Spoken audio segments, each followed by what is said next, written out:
بمباران‌ها باید فوراً قطع بشه. ملت‌های مسلمان عصبانی هستند، جداً عصبانی هستند. اگر چنانچه این جنایت ادامه پیدا کنه، مسلمان‌ها بیتاب میشن، نیروهای مقاومت بیتاب میشن، کسی جلو اینا رو دیگه نمیتونه بگیره. اینو بدانن. اعتراضشون این بوده که چرا فلسطینی‌ها غیر نظامی‌ها رو کشتن. اولا این حرف خلاف واقعه، یعنی اصلا اینایی که تو شهرک‌ها و اینا هستن غیر نظامی نیستن، همشون مسلحن.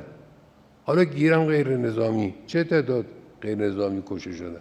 100 برابر اونها الان داره این رژیم غاصب از زن و بچه و پیر و جوان میکشه غیر نظامی.